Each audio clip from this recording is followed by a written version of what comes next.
Nakikipagtulungan na ang Kamara sa Independent Commission for Infrastructure ukol sa isyu ng flood control projects. Samantala, kinumpirma ng MMDA na may nakalaan itong mahigit sa 2.5 billion pesos para sa flood control sa susunod na taon. Ang ulat ni Melales Morales.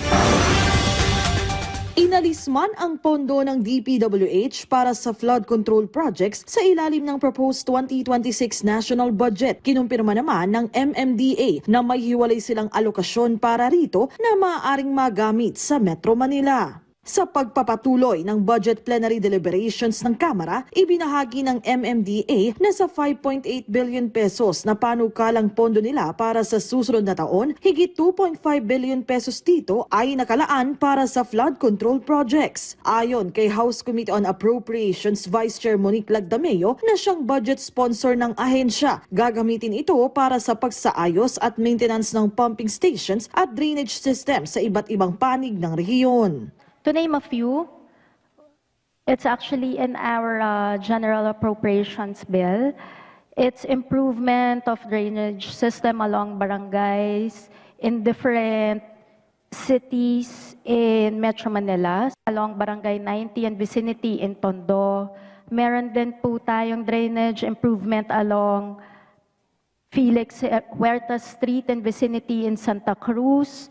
Merong improvement of Estero de Santibanez in District 6 Manila. Meron din po tayong similar projects in other cities and municipalities. Ngayong sunod-sunod ang kalamidad sa NCR, binusisi rin ng ilang kongresista ang mga hakbang ng MMDA para maisaayos ang mga waterways sa rehiyon. How can the MMDA credibly claim that the waterways have been declogged and desilted 100%?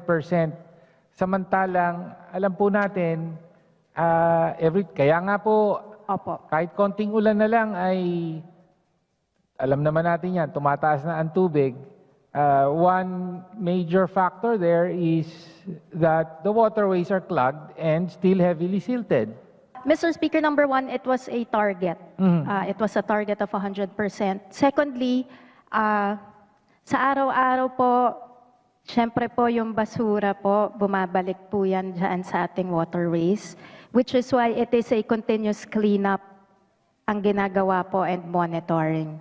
Sa ngayon, nakikipagtulungan na rin ang liderato ng Kamara sa Independent Commission for Infrastructure sa kanilang investigasyon sa umano'y maanumalyang flood control projects sa bansa. Kagabi, formal nang ibinigay ni House Speaker Faustino Boje D. III sa mga opisyal ng ICI ang mga dokumento at ebidensyang nakalap ng House Infrastructure Committee ukol sa issue. Una nang kinumpirma ni Infracom Co-Chair Terry Ridon na suspendido na ang kanilang sariling pagdinig hinggil sa flood control projects para bigyang daan ang full and impartial proceedings ng ICI. Git naman ni House Committee on Public Order and Safety Chair Rolando Valeriano, dapat ay matiyak na mapanagot ang mga dawit sa issue. Melales Morales para sa Pambansang TV sa Bagong Pilipinas.